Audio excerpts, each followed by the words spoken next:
Combien de fois avez-vous attendu une promesse qui ne semble pas venir? Combien de fois avez-vous senti que Dieu se tait alors que votre cœur aspire à une réponse? Isaac savait bien cette attente. Dès sa naissance, sa vie a été marquée par l'impossible. Il est né alors qu'il n'y avait plus aucun espoir. Il a grandi au milieu des épreuves. Il a traversé des déserts d'incertitude. Et pourtant, Dieu ne l'a jamais abandonné. Il a été confronté à la solitude, au rejet et à la lutte interne, consistant à vouloir voir le dessein de Dieu s'accomplir dans sa vie. Mais il a appris une grande vérité. La foi ne consiste pas seulement à recevoir, mais à faire confiance au processus. C'est votre histoire, l'histoire d'un homme qui a attendu, qui a cru et qui a vu la fidélité de Dieu se manifester à chaque pas. Et peut-être qu'en découvrant leur chemin, vous pourrez aussi trouver des réponses pour le vôtre. Avant de commencer, faites cela un instant.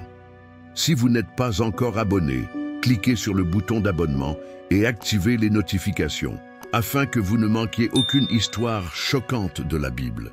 Votre soutien contribue à transmettre ce message à davantage de personnes qui en ont besoin. Et voici un défi pour vous. Écrivez dans les commentaires. J'ai confiance dans les promesses de Dieu. Chaque commentaire et chaque j'aime permettent à cette vidéo de toucher davantage de personnes qui ont besoin d'entendre ce mot. Ensemble, nous pouvons partager la lumière de Dieu avec le monde. Maintenant, préparez-vous, car l'histoire d'Isaac est sur le point de commencer. Allons-y. 1. L'incroyable promesse de Dieu à Abraham et Sarah. Il y avait un homme nommé Abraham, un patriarche qui marchait avec Dieu, obéissait à sa voix et faisait confiance à ses promesses. Mais il y avait un problème. Malgré toutes les bénédictions qu'il avait reçues, Abraham et sa femme Sarah n'avaient pas d'enfants. Et pas seulement ça, ils étaient déjà vieux. L'idée d'être parents à leur âge semblait impossible. Un jour où Abraham était 75 ans, Dieu l'a appelé et lui a fait une promesse extraordinaire. Regardez le ciel et comptez les étoiles, si vous savez les compter. C'est ainsi que seront vos descendants. Genèse 15, 5. C'était une promesse formidable, mais les années ont passé et rien ne s'est produit. Sarah, voyant sa vieillesse et celle de son mari, commença à douter. Elle propose alors une solution humaine, qu'Abraham ait un fils avec sa servante Agar. C'est ainsi qu'Ismaël est né, mais Dieu a clairement indiqué qu'il non. Il était le fils de la promesse. Dieu parla de nouveau à Abraham quand il était 99 ans. Il réaffirma sa promesse et lui dit que Sarah, malgré son âge avancé, je tomberais enceinte et aurais un fils. En entendant cela, Abraham se prosterna par terre et rit. Comment un homme de 100 ans et une femme de 90 ans pourraient-ils avoir un enfant? Genèse 17, 17. Mais Dieu ne change pas ses plans. Quelque temps plus tard, alors qu'Abraham se reposait dans la chaleur du jour, 3 visiteurs célestes arrivèrent dans sa tente. C'étaient des anges et l'un d'eux était le Seigneur lui-même. Là, Dieu a répété sa promesse et a dit que dans 1 an, Sarah donnerait naissance à un fils. Sarah, qui écoutait derrière le magasin, aussi j'ai ri à l'intérieur. Je ne pouvais pas y croire. Comment puis-je avoir un enfant si je suis déjà vieux, pensa-t-il. Mais Dieu demanda à Abraham. Pourquoi Sarah a-t-elle ri? Y a-t-il quelque chose d'impossible pour le Seigneur? Genèse 18, 13, 14. Cette question résonnait dans le cœur d'Abraham et de Sarah. Dieu disait clairement que rien ne lui est impossible. Même si la logique humaine disait le contraire, même si les années pesaient sur leur corps, Dieu avait un plan parfait. Et ainsi, contre toute attente, le jour est venu où Sarah, je suis tombée enceinte. Son ventre, vide depuis des décennies, portait désormais la promesse vivante de Dieu. Enfin, Isaac est né, apportant joie et épanouissement à la parole de Dieu. C'est pourquoi son nom signifie « Rissa », parce qu'Abraham et Sarah se sont tous deux moqués de la promesse. Mais Dieu leur a montré que sa puissance est au-dessus de toutes les circonstances humaines. Dieu m'a fait rire, et tous ceux qui l'entendront riront avec moi. Genèse 21, 6 dit Sarah pleine de joie. Ainsi commença l'histoire du fils de la promesse, Isaac.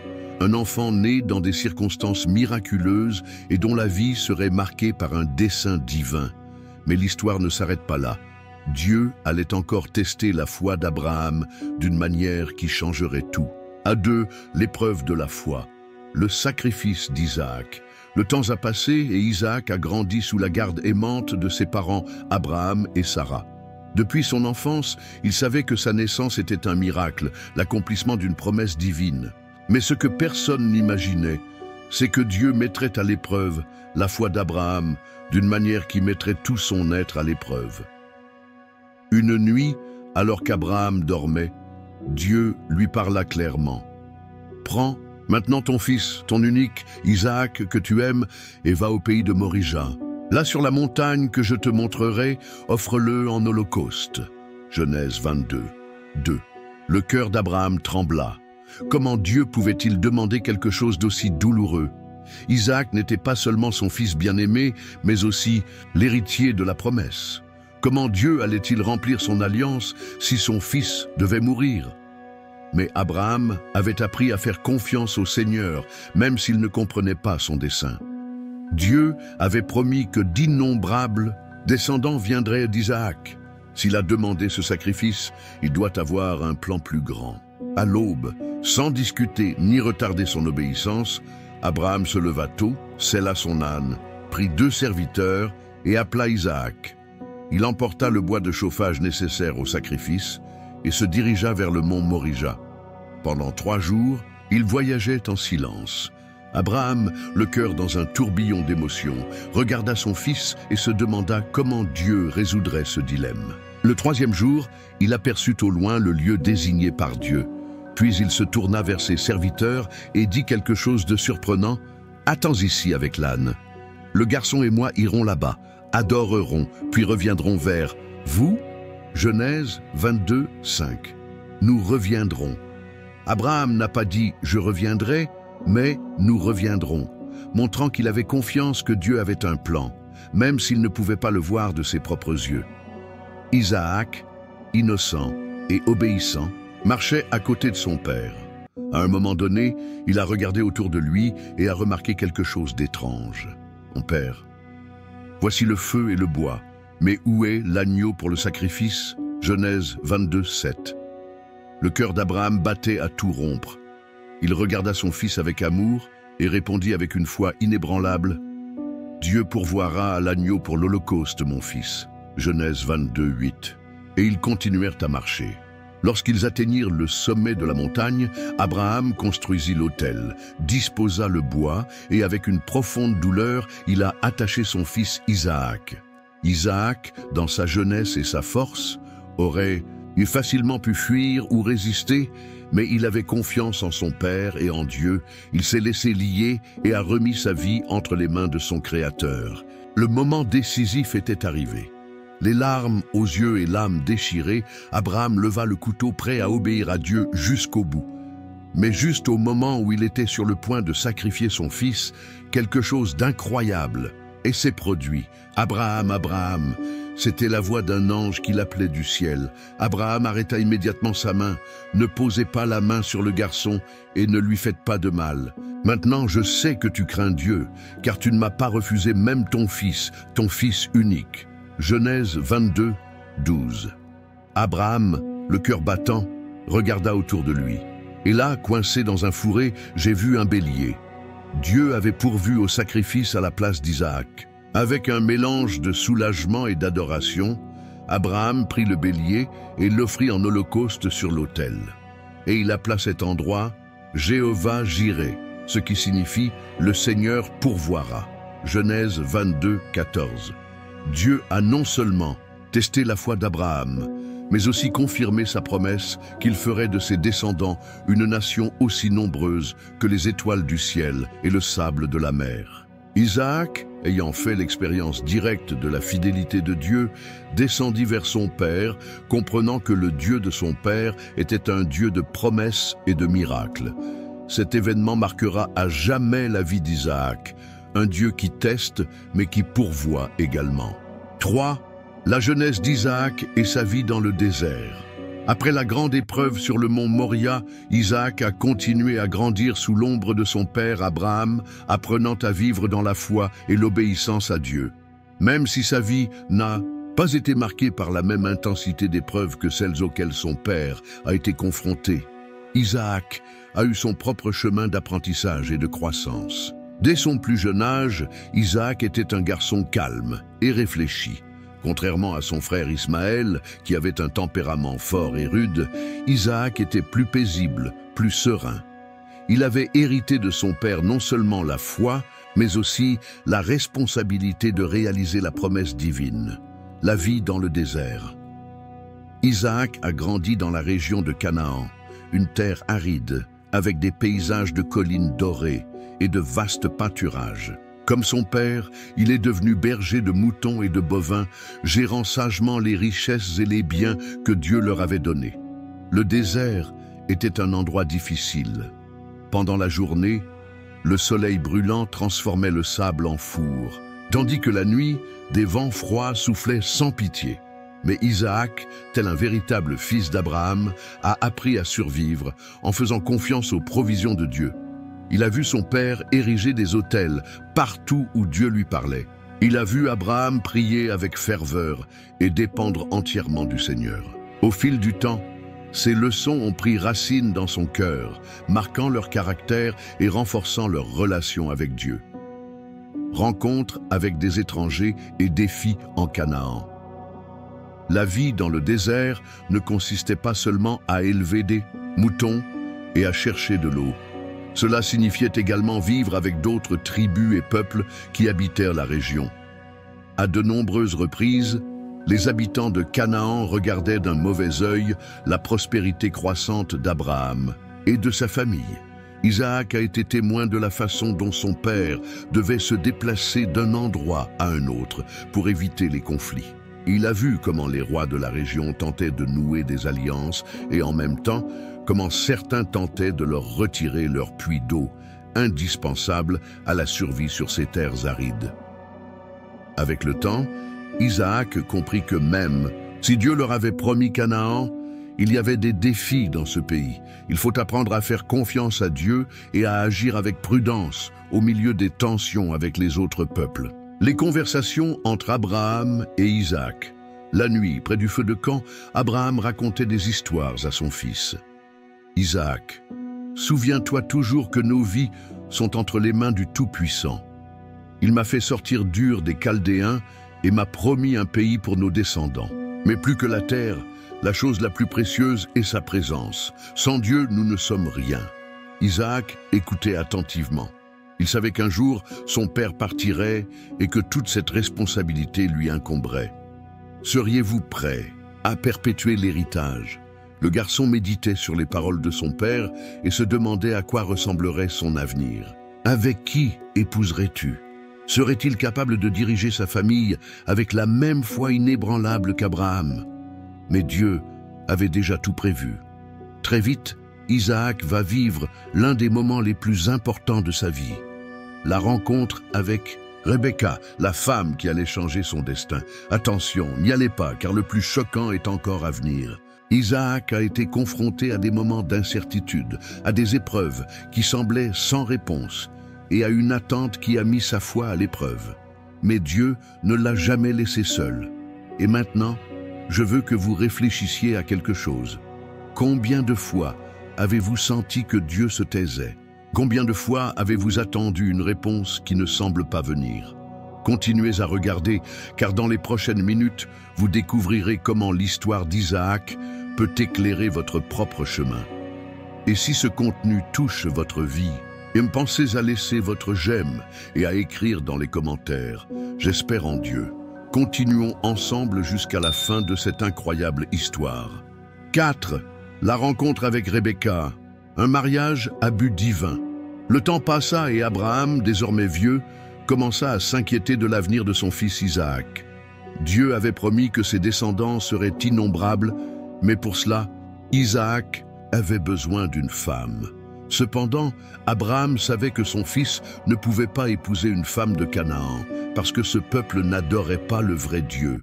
Sécan prit une décision importante, enverrait son serviteur le plus fidèle, Eliezer, pour chercher une épouse pour Isaac dans son pays natal, parmi ses proches en Mésopotamie. Mais ce ne serait pas une mission commune. Abraham savait que ce mariage ne pouvait pas dépendre uniquement du choix humain.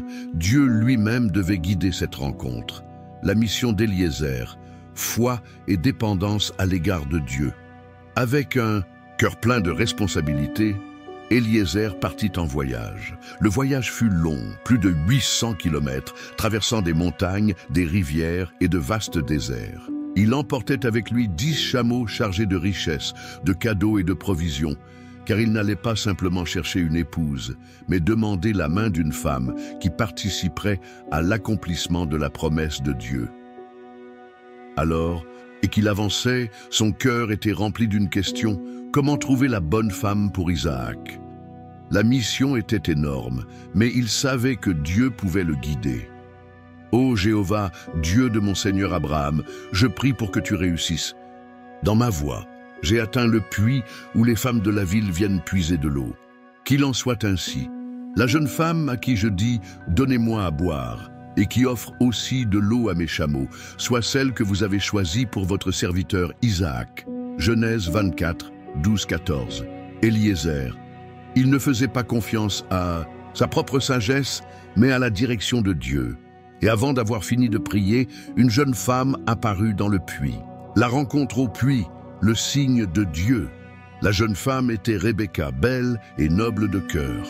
Sans rien savoir de la prière d'Eliezer, il s'approcha avec sa cruche et, suivant son plan, lui demanda de l'eau. « S'il vous plaît, donnez-moi de l'eau à boire dans votre pichet. » Genèse 24, 17. Et c'est ici que s'est arrivé le miracle. Sans que personne ne la force, Rebecca a répondu généreusement. « Bois, mon Seigneur, et je puiserai aussi de l'eau pour vos chameaux jusqu'à ce qu'ils soient rassasiés. » Genèse 24, 18-19. Saviez-vous qu'un chameau assoiffé peut boire jusqu'à 100 litres d'eau en quelques minutes seulement? Rebecca offrait un travail acharné et altruiste. Sans hésitation, il courut encore et encore vers le puits jusqu'à ce qu'il satisfasse les chameaux d'Eliezer. Eliezer a été étonné. Serait-ce la réponse de Dieu? Son cœur battait d'excitation, le don et la révélation. Quand il eut fini, Eliezer sortit un bracelet en or précieux et une bague, et il les donna à Rebecca. « Dis-moi, s'il te plaît, de qui es-tu la fille? Y a-t-il de la place dans la maison de ton père pour que nous puissions passer la nuit » Genèse 24, 23. En entendant la réponse de Rebecca, son cœur était rempli de joie. Elle était de la même famille qu'Abraham, exactement comme son Seigneur le souhaitait. Donc Eliezer s'inclina et adora Dieu à ce moment précis. Il n'y avait aucun doute, Dieu avait dirigé chaque détail de cette rencontre. Rebecca courut chez elle pour tout raconter à sa famille et à son frère Laban après avoir appris ce qui s'était passé et vu les cadeaux. Il courut accueillir le serviteur d'Abraham avec hospitalité. La décision de Rebecca, une étape de foi. Cette nuit-là, dans la maison de Bethuel, le père de Rebecca, Eliezer a raconté tout ce qui s'est passé, de sa prière au puits à la confirmation que Rebecca était l'élue. Puis il regarda la famille et demanda « Si tu veux faire preuve de miséricorde et de fidélité envers mon Seigneur Abraham, dis-le-moi. Et sinon, dis-le-moi aussi, afin que je puisse suivre mon chemin. » Genèse 24, 49. La réponse était claire. « Cela vient de Dieu. Nous ne pouvons pas vous dire oui ou non. Rebecca est entre vos mains. Laissez-la décider. » Genèse 24, 50, 51. Rebecca n'a pas hésité. Même si cela signifiait quitter sa terre, sa famille et sa sécurité, elle acceptait l'appel divin avec foi et courage. « Oui, j'y vais. » Genèse 24, 58. Le lendemain, elle et ses dames partirent pour Canaan, vers un avenir incertain, mais avec la certitude que Dieu la guidait. La rencontre d'Isaac et Rebecca, le coup de foudre. Après des jours de voyage, Rebecca et son entourage. Ils approchaient du camp d'Abraham. Alors, Isaac est allé au champ pour méditer au coucher du soleil. Et soudainement, il l'a aperçu au loin. « Qui est cet homme qui traverse le champ vers nous » Genèse 24, 64. demanda Rebecca avec émotion. Eliezer répondit avec un sourire, « C'est mon Seigneur. » En l'écoutant, Rebecca s'est couverte de son voile, en signe de respect et de pureté. Quand Isaac et Rebecca se sont rencontrés, ce fut un moment unique. Isaac, qui avait perdu sa mère Sarah peu de temps auparavant, retrouva réconfort et amour chez cette femme envoyée par Dieu. Isaac l'amena dans la tente de sa mère Sarah et la prit pour femme, et il l'aimait et fut consolé après la mort de sa mère. Genèse 24, 67. Ainsi est née une histoire d'amour orchestrée par Dieu, basée sur la foi et le dessein divin. 5. La lutte contre la stérilité. La prière d'Isaac. Le mariage de Isaac et Rebecca. C'était un don de Dieu, un amour né sous la direction divine. Dès le premier jour, Isaac l'aimait profondément, trouvant en elle non seulement une compagne, mais aussi une réconfort dans les moments difficiles, surtout après la mort de sa mère, Sarah. Cependant, les années ont passé et quelque chose d'inquiétant commença à inquiéter le couple. Rebecca ne pouvait pas avoir d'enfant. Le temps passait et l'angoisse grandissait. 10 ans s'étaient écoulés, puis 15, puis 20. Rien ne se passait. Le ventre de Rebecca est resté stérile. Isaac se souvient de l'histoire de sa mère, Sarah, qui était également restée stérile jusqu'à ce que Dieu fasse un miracle. Mais maintenant, c'était à lui de tester. Que ferait-il? À cette époque, beaucoup d'hommes auraient cherché une autre épouse, comme Abraham l'a fait avec Agar dans le passé. Mais Isaac, c'était différent. Il avait appris à dépendre de Dieu, et au lieu de chercher une solution humaine, il décida de combattre dans la prière. Isaac a prié le Seigneur en faveur de sa femme parce qu'elle était stérile. Et le Seigneur a répondu à sa prière, et sa femme Rebecca est tombée enceinte. Genèse 25, 21. Isaac n'a pas prié une fois dans 2 fois. Il pleurait pendant des années, sans perdre la foi.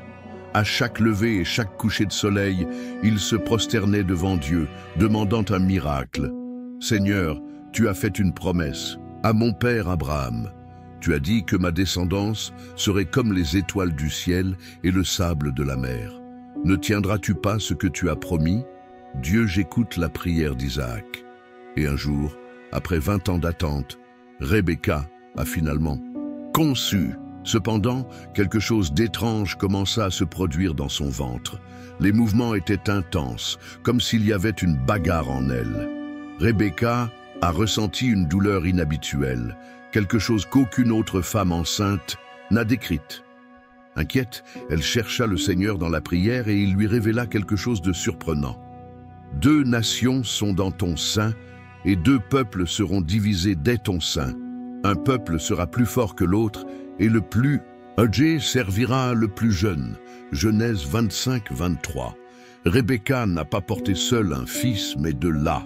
Et ses enfants ne seraient pas simplement des frères, ce serait le début de 2 nations complètement différentes. Ce qui a commencé comme une épreuve de foi, c'est devenu une double bénédiction. Dieu n'a pas seulement donné des enfants à Rebecca, mais il a déterminé le sort de ses descendants avant leur naissance. Enfin, le jour de la livraison est arrivé. La promesse de Dieu était sur le point d'être révélée. 6. La naissance de Jacob et d'Ésaü, 2 nations en conflit. Le temps d'attente est terminé. Après 20 ans de stérilité, la promesse de Dieu s'est réalisée. Rebecca est tombée enceinte. Mais dès le début, sa grossesse, ce n'était pas normal. Quelque chose d'étrange se passait dans son ventre. Les mouvements étaient intenses, presque comme si une bagarre se déroulait en elle. Les autres femmes parlèrent des mouvements normaux des bébés dans l'utérus, mais ce que Rebecca a vécu était différent, plus fort, plus turbulent. Elle s'accrocha à son ventre avec ses mains et se demanda « Pourquoi ai-je l'impression que mes enfants se battent en moi ?» Inquiète, elle recherche la présence du Seigneur dans la prière.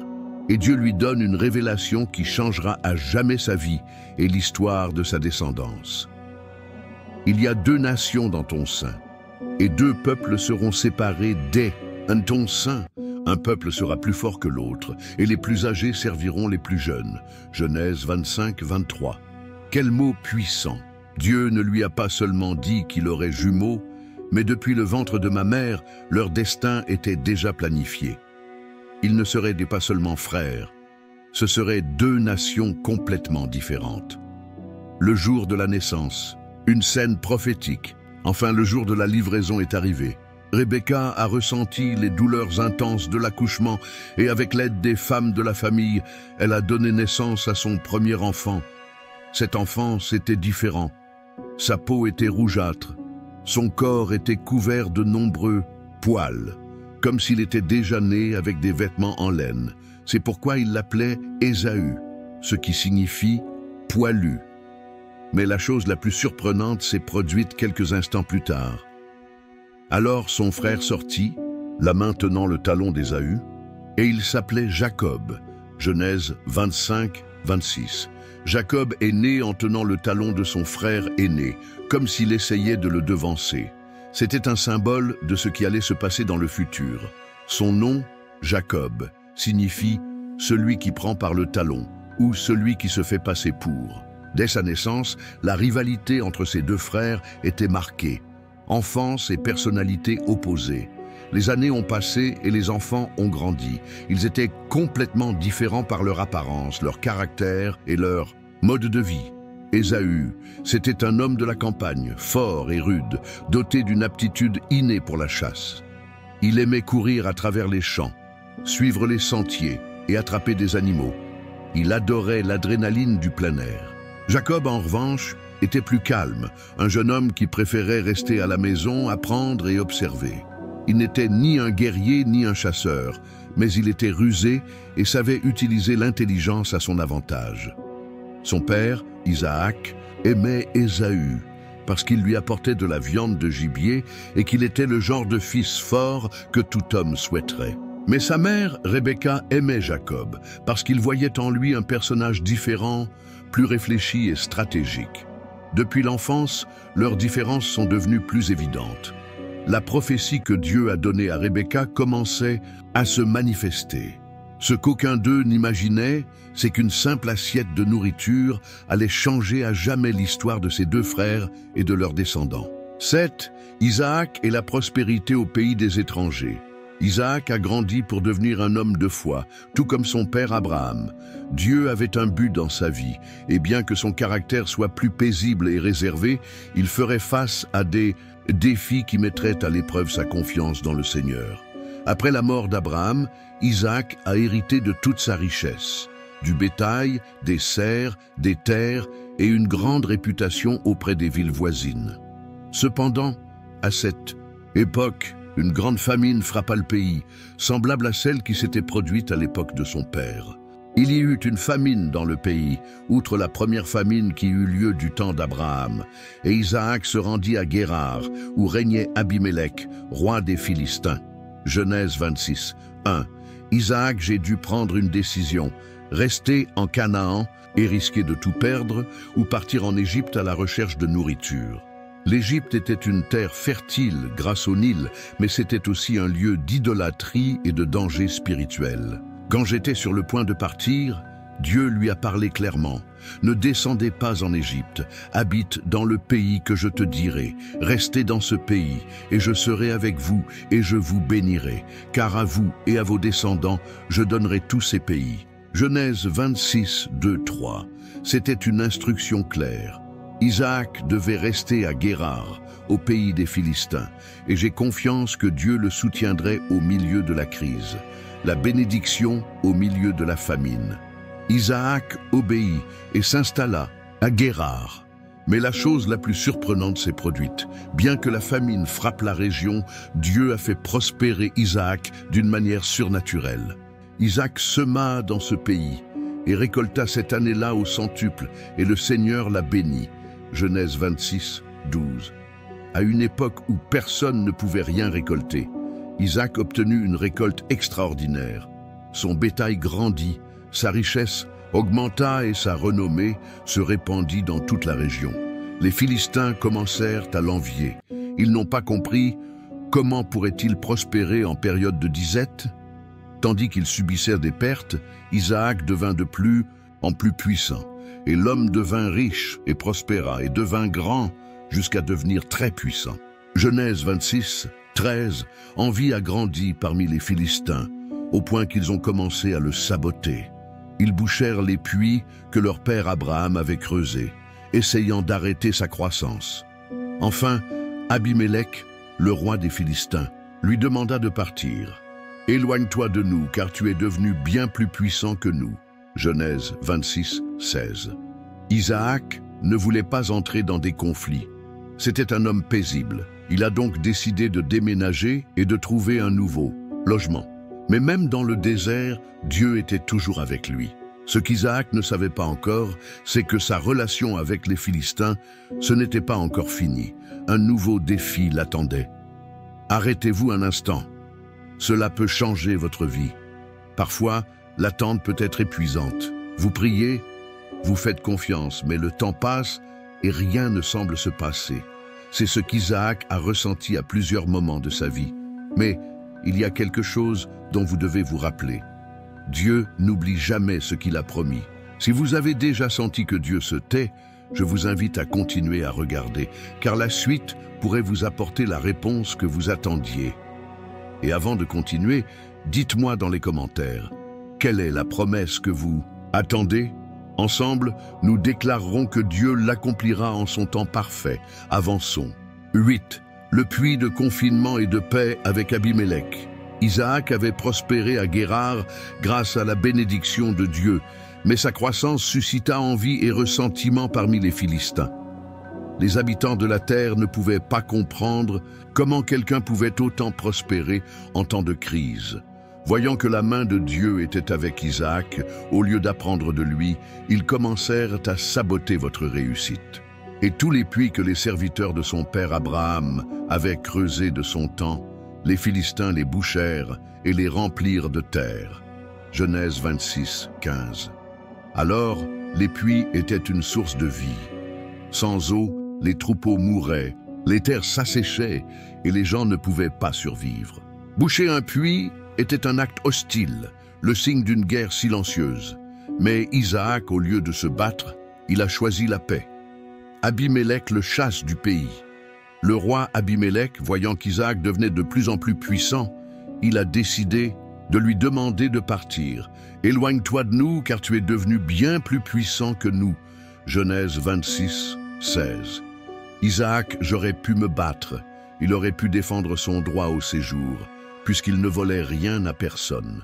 Mais encore une fois, il a choisi de faire confiance à Dieu et de déménager ailleurs, le concours des puits.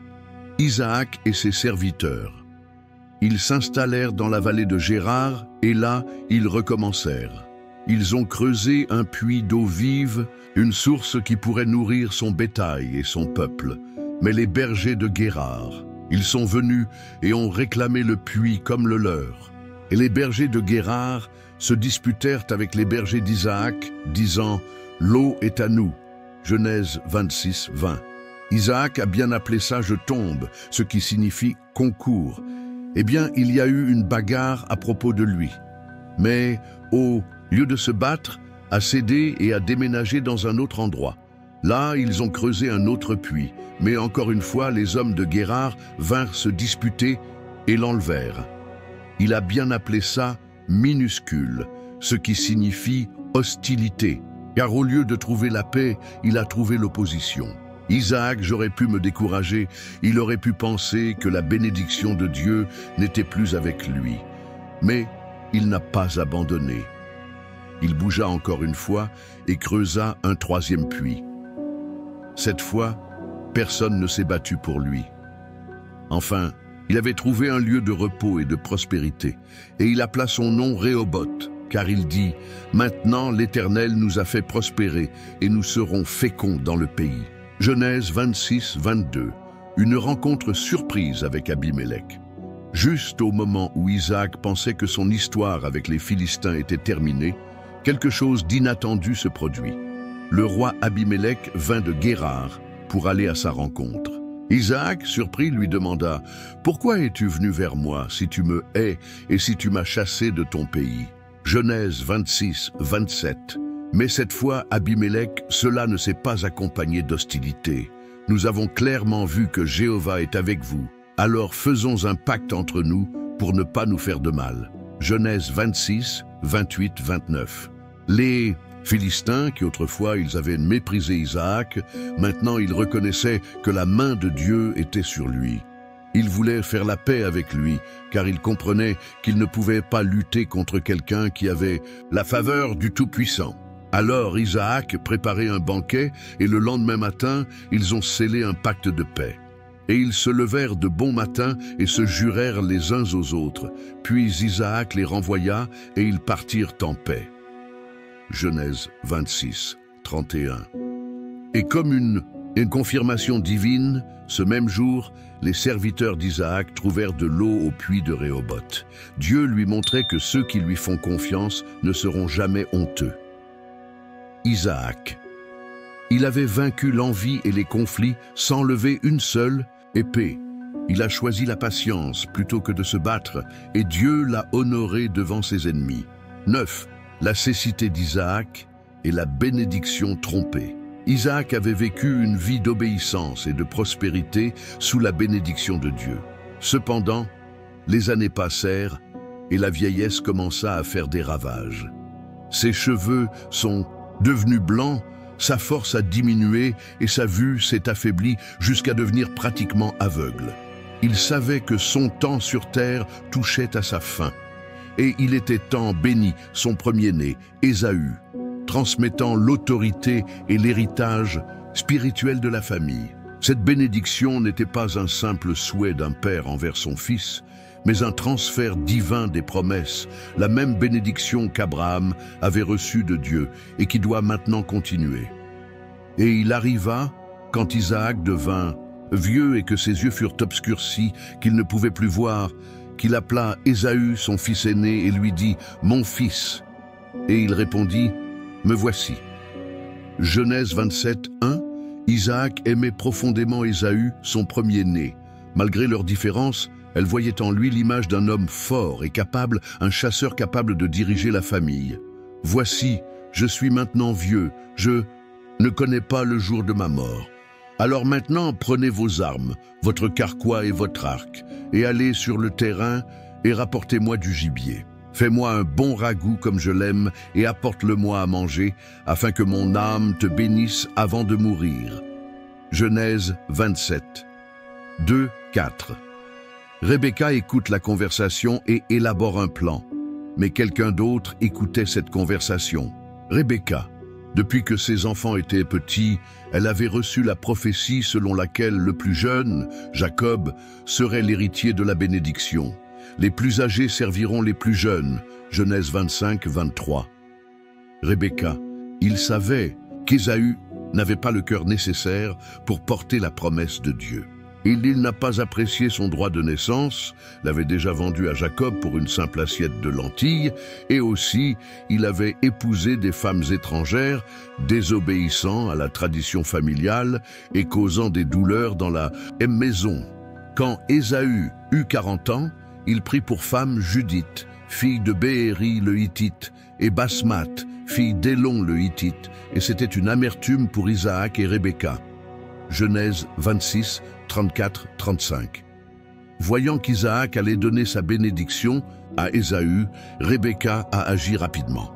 Il appela Jacob en secret et lui dit « Voici, j'ai entendu ton père parler à Ésaü, ton frère, en disant « Apportez-moi du gibier et préparez-moi du ragoût afin que je mange, et je vous bénirai devant l'Éternel avant ma mort. Maintenant donc, mon fils, obéis à ma voix dans ce que je te commande. » Genèse 27, 6, 8. Le plan était rapide et risqué.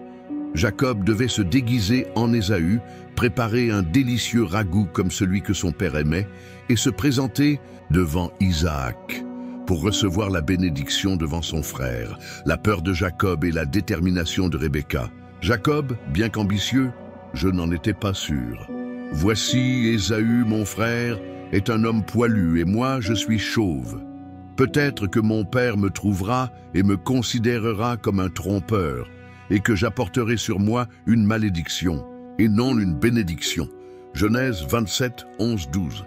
Mais Rebecca, j'étais déterminée. Elle savait que la bénédiction appartenait à Jacob et elle était prête à tout risquer. « Mon fils, que ta malédiction soit sur moi. Obéissez seulement à ma voix. » Genèse 27, 13. N'ayant pas d'autre choix, Jacob suivit les instructions de sa mère. Rebecca prépara un délicieux ragoût et prit les plus beaux vêtements d'Ésaü pour habiller Jacob. De plus, il couvrait ses bras et son cou avec des peaux de chèvre, afin que si Isaac le touchait, il puisse sentir la peau velue de son frère. Aîné, Jacob apparaît devant son père. Jacob entra dans la tente avec l'assiette à la main et dit d'une voix ferme, « Mon père ». Isaac, avec sa vue faible, sentit la présence de son fils et demanda, « Qui es-tu, mon fils ?» Jacob prit une profonde inspiration. C'était le moment décisif. « Je suis Ésaü, ton premier-né. J'ai fait ce que tu m'as dit. Levez-vous maintenant, asseyez-vous et mangez mon gibier afin que vous puissiez me bénir. » Genèse 27, 19. Isaac, méfiant, s'étonnait que la chasse ait été menée si rapidement. « Comment l'as-tu trouvé si tôt, mon fils ?» Genèse 27, 20. Jacob, sans reculer, répondit, « Car l'Éternel, ton Dieu, m'a fait la trouver devant moi. » Isaac hésitait encore. Quelque chose n'allait pas. « Approche-toi maintenant, et je te palperai, mon fils, pour voir si tu es mon fils Ésaü ou non. » Genèse 27, 21. Jacob. Il s'approcha lentement. Isaac tendit les mains et toucha ses bras et son cou. La voix est la voix de Jacob, mais les mains sont les mains d'Ésaü. Genèse 27, 22. Toujours dans le doute, Isaac décida de continuer et, après avoir mangé le ragoût, il a béni Jacob avec la bénédiction la plus puissante qu'un père puisse donner. Dieu vous donne la rosée du ciel et la graisse de la terre, et du blé et du mou en abondance. Les peuples te servent, et les nations se prosternent devant toi.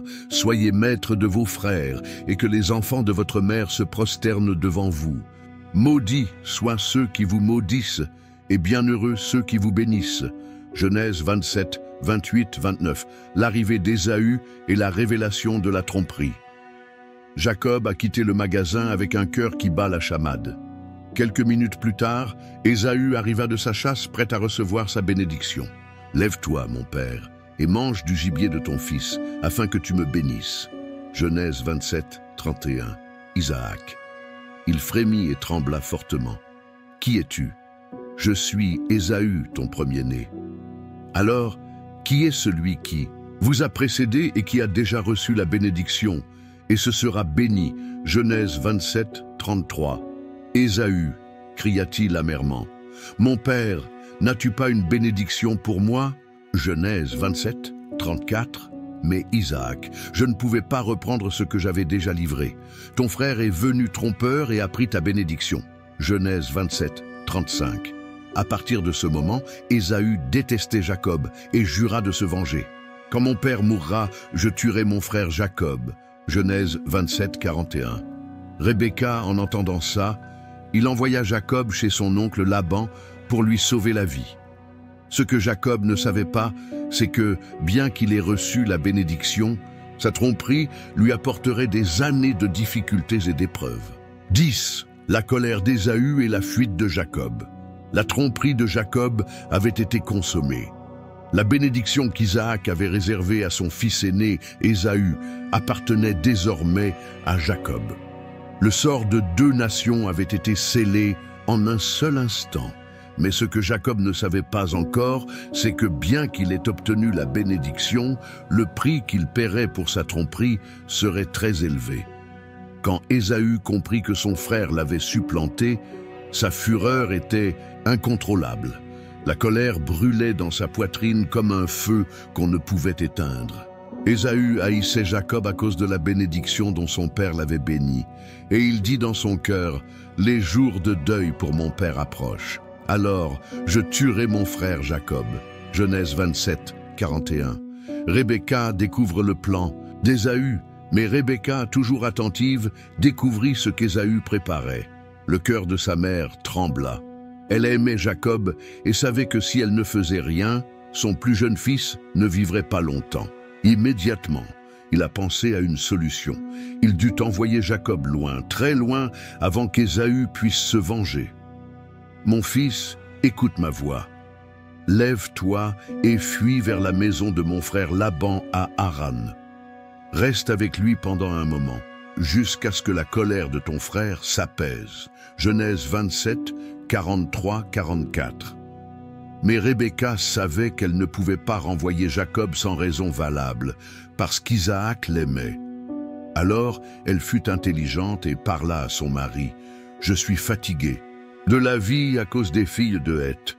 Si Jacob prend une femme parmi les filles de ce pays, à quoi me servira la vie ?» Genèse 27, 46. Isaac comprit l'inquiétude de Rebecca et il décida d'envoyer Jacob à Haran, non seulement pour lui sauver la vie, mais aussi pour trouver une épouse dans sa propre famille. Ne prenez pas de femme parmi les filles de Canaan. Lève-toi, va à la maison de Bethuel, le père de ta mère, et prends-en une femme parmi les filles de Laban, le frère de ta mère. Genèse 28, 1-2. Avant de partir, Isaac, le même père que Jacob avait trompé, lui a donné la véritable bénédiction d'Abraham. Que Dieu Tout-Puissant vous bénisse, vous rende fécond et vous multiplie jusqu'à ce que vous deveniez une multitude de personnes. Qu'il te donne la bénédiction d'Abraham, à toi et à ta descendance avec toi, afin que tu possèdes le pays dans lequel tu vis et que Dieu a donné à Abraham. Genèse 28, 3-4. La fuite de Jacob. Un voyage incertain. Jacob. Il quitta précipitamment la maison. Il regarda une dernière fois la maison où il avait grandi, les tentes de sa famille, les troupeaux qui paissaient dans les champs. Il savait qu'il ne reviendrait pas avant longtemps. La route de Haran. C'était long et dangereux. Jacob voyageait, seul, sans protection, sans richesse, avec un destin incertain devant lui. Il n'était plus dans l'ombre de sa mère ou de son père. Dans son cœur, un mélange d'émotions le tourmentait. Il avait atteint son objectif, mais au prix de tromper son père et de se faire des ennemis avec son frère. Il avait reçu la bénédiction de Dieu, mais maintenant il s'enfuyait, sans abri et sans sécurité. Quand le soleil commença à se coucher, Jacob trouva un endroit pour se reposer. Il prit une pierre et s'en servit comme oreiller. Mais cette nuit-là, sa vie allait changer pour toujours. Il rêva d'une échelle qui reposait sur la terre et atteignait le ciel, et les anges de Dieu la montaient et la descendaient. Et au sommet se trouvait le Seigneur. Genèse 28, 12, 13. Dieu lui-même, il s'est révélé à Jacob dans ce rêve. « Je suis l'Éternel, le Dieu d'Abraham ton père et le Dieu d'Isaac. Le pays sur lequel tu es couché, je le donnerai à toi et à ta descendance. Et ta descendance sera comme la poussière de la terre, et tu t'étendras à l'ouest, à l'est, au nord et au sud. En toi et en ta descendance seront bénies toutes les familles de la terre. » Genèse 28, 13, 14. Jacob s'est réveillé submergé par la présence de Dieu. Sûrement le Seigneur est en ce lieu, et je ne le savais pas. Genèse 28, 16.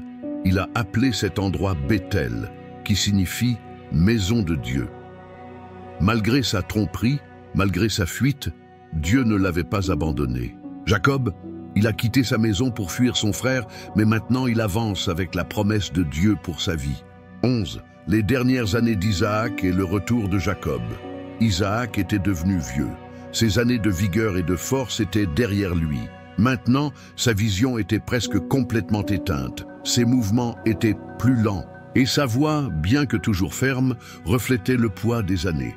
Il vivait à Hébron, dans le même pays où son père Abraham avait vécu avant lui. C'était un homme de paix. Et bien que sa vie ait été marquée par des défis et des conflits familiaux, Isaac a toujours eu confiance en Dieu. Et Isaac vécut 180 ans. Et Isaac expira l'esprit, et mourut, et fut recueilli auprès de son peuple vieux et rassasié de jours. Genèse 35, 28-29. Mais avant son départ, quelque chose de surprenant s'est produit. Jacob rentre chez lui. Des années auparavant, Jacob avait fui la maison de son père, effrayé et coupable. Il est parti seul et sans rien, mais maintenant, il est revenu comme un homme transformé. Jacob. Ce n'était plus le même jeune homme rusé qui avait trompé son frère. Après avoir servi son oncle Laban pendant 20 ans, s'être lui-même trompé et avoir eu une puissante rencontre avec Dieu à Péniel, Jacob était devenu un homme mûr, avec une femme, des enfants et de la richesse. Mais son retour n'a pas été facile. Il y avait quelque chose en suspens dans son passé, Ésaü. Puis Jacob envoya des messagers devant lui à Ésaü, son frère, au pays de Séhir, dans la région d'Édom. Genèse 32, 3. Jacob ne savait pas si son frère voulait toujours le tuer. Cela faisait 20 ans, mais son cœur aurait-il changé? Les messagers revinrent avec des nouvelles alarmantes. Ésaü vient à ta rencontre avec 400 hommes. Genèse 32, 6. Jacob sentit un frisson parcourt votre colonne vertébrale. Ésaü viendrait-il pour le tuer? Le moment était-il venu de payer pour sa tromperie? Craintif, il a prié Dieu et préparé un grand cadeau pour son frère. Il prit de ce qu'il avait en cadeau pour son frère Ésaü.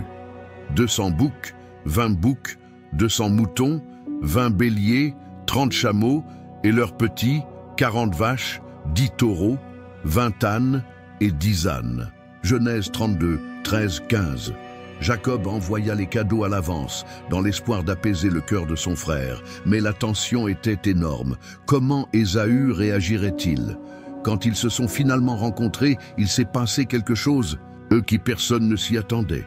Ésaü courut à sa rencontre, l'embrassa, se jeta à son cou, l'embrassa, et ils pleurèrent ensemble. Genèse 33, 4. Il n'y avait pas de haine. Il n'y a pas eu de vengeance, il y a eu le pardon. Ésaü, l'homme qui avait autrefois juré de tuer son frère, le salua maintenant les larmes aux yeux. La rivalité était terminée. Jacob offrit les cadeaux à son frère, mais Ésaü les rejeta. « Mon frère, j'en ai assez, gardez ce qui est à vous. » Genèse 33, 9. Mais Jacob insista, disant que voir le visage de son frère en paix, c'était comme voir le visage de Dieu. Non, s'il te plaît, si j'ai trouvé grâce auprès de toi, accepte mon don. Car voir ton visage, c'est comme voir le visage de Dieu, parce que tu m'as reçu avec bonté. Genèse 33, 10. Finalement, Ésaü accepta les cadeaux et ils se séparèrent. En paix, les retrouvailles avec Isaac. Après cette rencontre, Jacob poursuivit son chemin. Il devait voir son père avant qu'il ne soit trop tard. Lorsqu'il arriva à Hébron, Isaac était toujours en vie. On peut imaginer le moment où Jacob s'agenouilla à côté de son père âgé, lui tenant la main avec révérence. « Père, je suis de retour. » Isaac, bien que déjà aveugle, il reconnut la voix de son plus jeune fils. On l'imagine souriant faiblement et disant « Dieu est fidèle, mon fils. Il a tenu sa promesse. » Isaac. Il pouvait voir de ses propres yeux que Dieu avait guidé la vie de Jacob et que la bénédiction qu'il lui avait donnée dans sa jeunesse portait ses fruits. Quelque temps plus tard, Isaac mourut, en paix, entouré de ses enfants et de sa famille. Et Ésaü et Jacob, ses fils, l'enterrèrent. Genèse 35, 29. Pour la première fois depuis longtemps, les deux frères étaient ensemble, dans bien plus qu'un simple combat. Isaac était parti, mais son héritage se poursuivra à travers Jacob, qui porte désormais le nom que Dieu lui a donné, Israël. Attendez une minute, ceci est pour vous. Rien n'est plus difficile que d'attendre quand on ne voit pas de réponse. Isaac connaissait ce sentiment, des années d'incertitude, de doute et de silence. Mais Dieu ne l'a jamais abandonné. Et maintenant, je veux vous demander, avez-vous senti que Dieu a tardé à vous répondre, que ta bénédiction semble être loin? Ne partez pas, car dans les prochaines minutes, vous découvrirez comment Dieu a agi dans la vie d'Isaac et comment il peut aussi agir dans la vôtre. Et si ce message parle à votre cœur, laissez un Amen dans les commentaires et continuez à regarder jusqu'à la fin.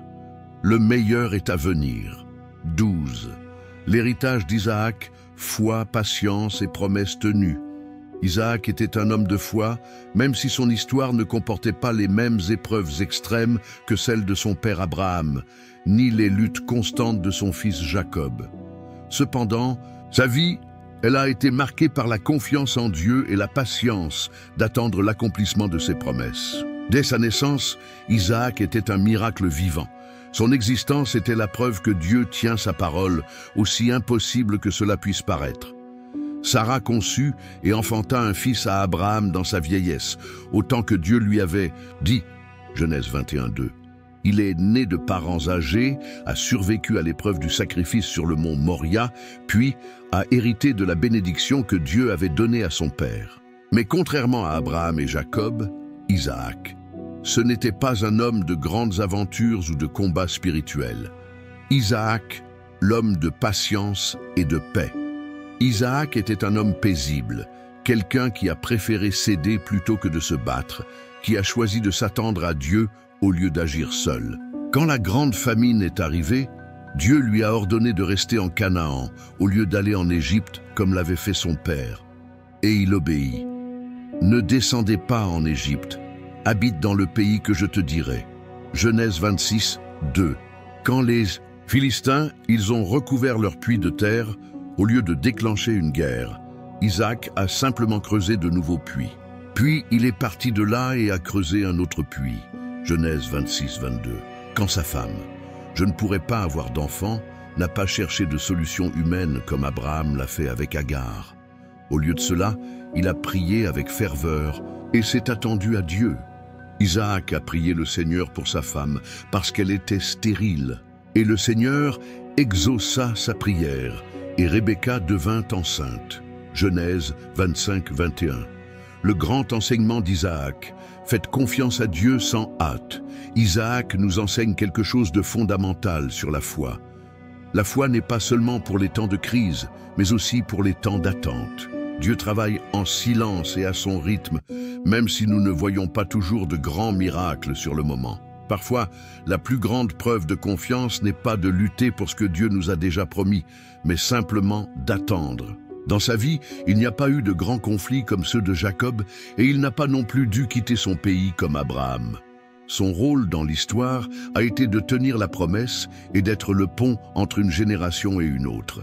Et Dieu bénit Isaac, et il grandit et devint grand jusqu'à devenir très puissant.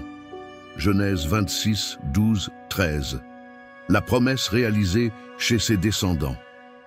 Dieu a promis à Isaac que sa lignée serait comme les étoiles du ciel et le sable de la mer. Et bien qu'il n'ait pas vécu assez longtemps pour voir la plénitude de cette promesse, sa foi a permis à la bénédiction de s'étendre à Jacob et plus tard à tout le peuple d'Israël.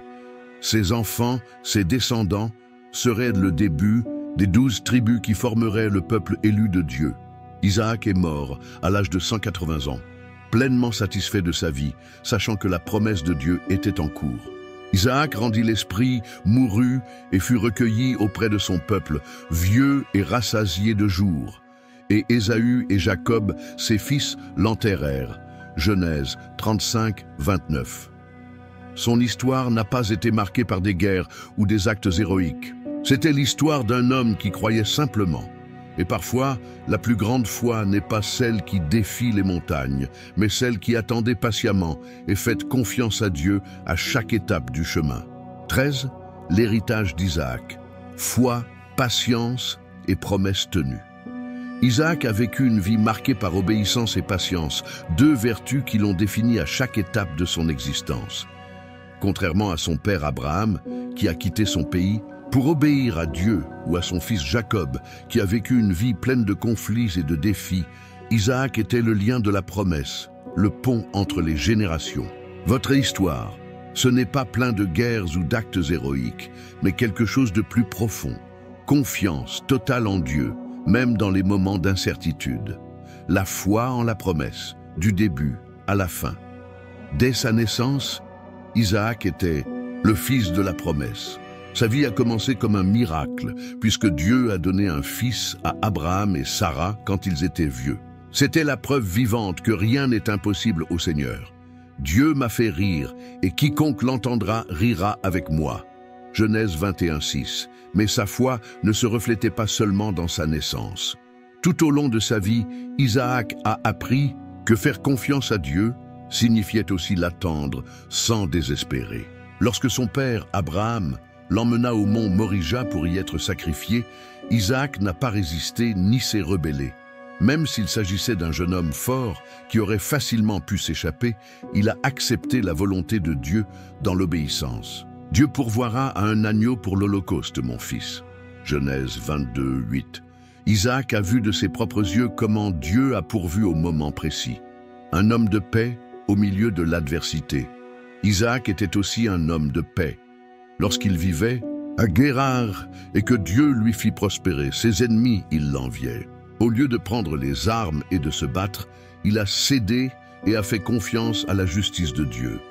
Et Isaac creusa de nouveau les puits d'eau qu'ils avaient creusés du temps d'Abraham, son père, parce que les Philistins les avaient bouchés après la mort d'Abraham. Genèse 26, 18. Les puits étaient une source de vie, et bien que les Philistins les recouvrèrent de terre pour les endommager, Isaac n'a jamais abandonné. Il ne combattit pas, mais creusa de nouveaux puits. Et Dieu, il ne l'a pas abandonné. Chaque fois qu'il était expulsé, il trouvait un nouvel endroit où s'épanouir. Le Seigneur nous a donné une place et nous produirons du fruit dans le pays. Genèse 26, 22. C'était son personnage. Une foi qui n'est pas impatiente, une confiance qui n'est pas brisée, un esprit qui ne cherche pas à se venger, un père qui a préparé la relève. Même si sa vie était paisible, Isaac avait aussi des défis familiaux. Son amour pour Ésaü et la préférence de Rebecca pour Jacob provoquèrent la division dans leur foyer. Mais même au milieu des erreurs humaines, Dieu a réalisé son plan. Avant de mourir, Isaac a béni ses enfants et leur a rappelé que la promesse de Dieu continuerait. Que Dieu Tout-Puissant vous bénisse, vous rende féconds et vous multiplie, jusqu'à ce que vous deveniez une multitude de personnes. Genèse 28, 3. Isaac, je n'ai jamais vu de ses propres yeux la nation que Dieu a promise à Abraham, mais il a cru en elle jusqu'au bout. Il a vécu avec foi, a marché avec patience et est mort avec la certitude que Dieu tiendrait sa parole. Et Isaac rendit l'esprit et mourut et fut recueilli auprès de son peuple vieux et rassasié de jours. Genèse 35, 29.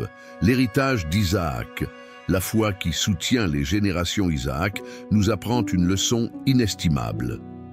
La foi ne se manifeste pas seulement par de grands actes, mais aussi par la persévérance quotidienne. Parfois, Dieu ne nous appelle pas à conquérir des territoires, mais à rester fermes dans la promesse qu'il nous a déjà faite. La véritable bénédiction ne réside pas dans la lutte, mais dans la confiance absolue en Dieu. C'est pourquoi on se souvient encore d'Isaac comme l'un des patriarches de la foi. Je suis le Dieu d'Abraham, le Dieu d'Isaac et le Dieu de Jacob. Exode 3, 6. Votre histoire. Ce n'est pas celui d'un guerrier ou d'un grand leader, mais celui d'un homme qui a fait confiance, a attendu et a reçu la promesse. 14. L'héritage d'Isaac. Foi, patience et promesse tenue. Isaac était un homme de transition entre deux générations. Il n'était pas un conquérant comme son petit-fils Joseph, ni un patriarche voyageant à travers des terres inconnues comme son père Abraham. Son rôle dans l'histoire était différent. Il était le lien de promesse, celui qui a soutenu la foi de son père et l'a transmise à ses enfants. Dieu.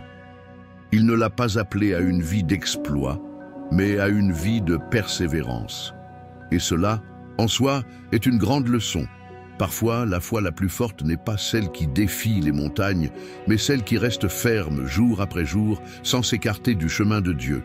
Et Isaac devint grand, il prospéra et devint très puissant. Genèse 26, 13. Isaac, je n'ai pas vécu dans l'incertitude, comme l'a fait son père Abraham, qui a dû quitter son pays sans savoir où il allait.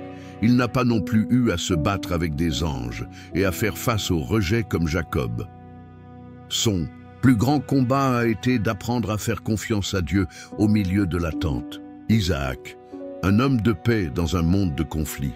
L'un des aspects les plus remarquables d'Isaac est qu'il n'a jamais cherché la guerre. Quand les Philistins recouvrirent ses puits de terre, il ne se vengea pas. Il creuserait simplement un autre trou et continuerait son chemin. Puis il est parti de là et a creusé un autre puits. Genèse 26, 22. Son caractère était différent, alors que son fils Ésaü était un homme impulsif et agressif, et que même son autre fils, Jacob, était rusé et stratégique. Isaac était paisible et patient. Isaac, cela nous enseigne que la bénédiction ne vient pas toujours du combat, mais de la persévérance. Un père qui a appris des erreurs du passé. Isaac, bien qu'homme de foi, il a également dû faire face aux erreurs de sa famille. L'un de ses plus gros défauts était son favoritisme pour Ésaü, même si Dieu avait déjà dit que le plus petit, c'est lui qui recevrait la promesse. Il y a 2 nations dans ton ventre, la plus âgée servira la plus jeune. Genèse 25, 23. Mais Dieu ne dépend pas de nos préférences humaines pour accomplir son dessein. Malgré la tromperie de Jacob et la colère d'Ésaü, la promesse a continué parce que Dieu était aux commandes.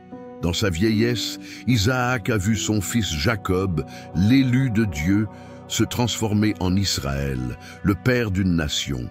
Isaac a appris que les plans de Dieu se réalisent toujours, même si les humains tentent de les changer. La foi qui n'a pas besoin de grandes épreuves pour être forte. Isaac. Il n'a jamais eu à quitter sa terre ni tester sa foi dans le désert. Son grand test était la patience. Attendez 20 ans pour que sa femme ait des enfants. Attendez toute sa vie voir la promesse de Dieu s'accomplir dans ses descendants. Attendez confiant que Dieu ferait ce qu'il avait dit. L'Éternel nous a fait prospérer et nous produirons du fruit dans le pays. Genèse 26, 22. Isaac nous enseigne que la foi n'est pas seulement pour les moments difficiles, mais aussi pour les temps d'attente. Dieu, il n'agit pas toujours immédiatement, mais il ne manque jamais à ses promesses. La fin de son histoire, une vie pleine de jours et de paix. Isaac est mort satisfait, entouré de ses enfants et avec la certitude que la promesse de Dieu continue. Isaac rendit l'esprit, mourut et fut recueilli auprès de son peuple, vieux et rassasié de jours, et Ésaü et Jacob, ses fils, l'enterrèrent. Genèse 35, 29. 2 frères séparés par un conflit, ils se sont réunis pour dire un dernier « au revoir » à leur père. Tout au long de sa vie, Isaac, il nous a laissé une grande leçon. Il n'est pas nécessaire d'être un guerrier pour être un homme de Dieu. Parfois, la plus grande épreuve est la patience dans l'attente. La paix et la persévérance sont plus fortes que l'envie et le conflit. Dieu tient sa promesse, même si nous ne pouvons pas la voir tout de suite, d'où son nom reste dans l'histoire sacrée. Je suis le Dieu d'Abraham, le Dieu d'Isaac et le Dieu de Jacob. Exode 3, 6. Isaac. Il n'était pas le plus célèbre des patriarches, mais sa foi était inébranlable. Et c'est le plus grand héritage qu'il a quitté son peuple. 15. L'héritage d'Isaac. Foi, patience et promesses tenues.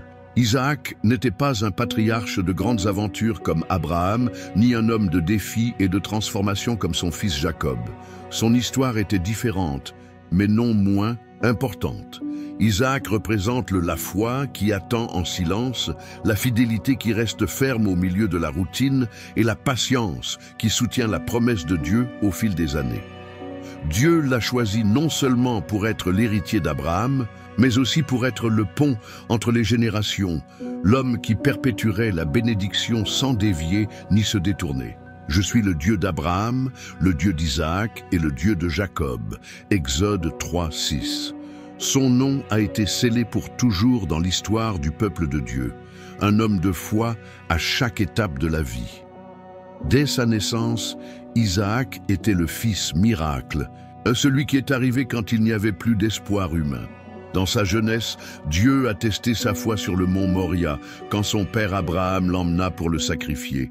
Mais à ce moment-là, Isaac, il a appris que Dieu pourvoit toujours. Jéhovah pourvoira. Genèse 22, 14.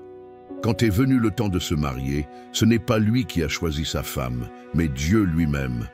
Et lorsque Rebecca, sa femme, ne put avoir d'enfant, Isaac n'a pas cherché de solution humaine, mais a prié patiemment jusqu'à ce qu'il reçoive la réponse de Dieu. Isaac a prié le Seigneur pour sa femme parce qu'elle était stérile, et le Seigneur exauça sa prière. et Rebecca devint enceinte. Genèse 25, 21. En maturité, Dieu l'a fait prospérer en période de disette, et bien qu'il ait fait face à l'envie et à l'opposition des Philistins, il ne s'est jamais battu pour sa bénédiction, mais il a laissé Dieu tracer le chemin. Le Seigneur nous a donné une place, et nous produirons du fruit dans le pays. Genèse 26, 22. Enfin, dans sa vieillesse, il a vu ses enfants grandir et devenir les nations que Dieu avait promises. Bien qu'il y ait eu des conflits et des tromperies dans sa famille, Dieu a utilisé toutes les circonstances pour accomplir son dessein. Le plus grand enseignement d'Isaac, la bénédiction de la patience et de l'obéissance. Isaac. Ce n'était pas un chef militaire ni un homme de grand discours. C'était un homme de persévérance, d'une foi stable et d'une obéissance inébranlable. Il s'est tourné vers Dieu alors que sa femme ne pouvait pas avoir d'enfant. Il ne s'est pas battu pour ses droits, mais il a plutôt cru que Dieu, lui, donnerait ce dont il avait besoin. Il reste fidèle à la promesse de son père Abraham et la transmet à ses enfants. Isaac. Il n'a pas vu de ses propres yeux la grande nation promise par Dieu, mais il a vécu avec la certitude que ses descendants la verraient. Dans ta descendance, toutes les nations de la terre seront bénies. Genèse 26, 4. Ainsi, à la fin de sa vie, il est mort en paix, entouré de sa famille et avec la conviction que Dieu avait été fidèle. Isaac rendit l'esprit, mourut et fut recueilli auprès de son peuple, vieux et rassasié de jours. Genèse 35, 29. Isaac nous laisse une grande leçon. La foi n'est pas toujours bruyante, elle ne s'accompagne pas toujours de grands signes ou de miracles immédiats. Parfois, la plus grande foi est celle qui reste ferme dans l'attente, sans douter du dessein de Dieu. Isaac nous enseigne que la patience est aussi une forme d'adoration et l'obéissance est la clé pour voir la bénédiction de Dieu se manifester au bon moment. Son histoire nous rappelle que Dieu tient ses promesses, même si elles mettent du temps à arriver, même si nous ne pouvons pas les voir dans leur intégralité. Isaac n'était ni un conquérant, ni un guerrier. Il n'a pas mené de grandes batailles, ni affronté des armées. Sa plus grande épreuve a été l'attente. Il a attendu sa naissance, il a attendu sa femme, il a attendu ses enfants, et il a attendu la promesse de Dieu. Combien de fois ressentons-nous la même chose ? Attendre, prier, faire confiance, mais ne pas voir de réponse immédiate. Parfois, la foi ne consiste pas à traverser des mers ou à abattre des murs, mais tenez bon quand rien ne semble bouger. Mais voici la clé. Dieu n'est jamais en retard.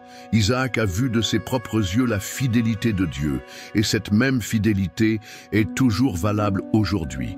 Si vous vous sentez dans une période d'attente, rappelez-vous, Dieu est à l'œuvre, même si vous ne le voyez pas. Restez fort, continuez à creuser des puits et ayez confiance que sa promesse s'accomplira au moment parfait. C'est l'histoire d'Isaac, mais elle peut aussi être la vôtre. Avant de partir, vérifiez si vous êtes déjà abonné à la chaîne et activez les notifications pour ne manquer aucune histoire biblique choquante. Partagez cette vidéo avec quelqu'un qui a besoin d'entendre cette parole et aidez-nous à transmettre le message de Dieu à plus de personnes. Rendez-vous dans le prochain épisode. Bénédiction.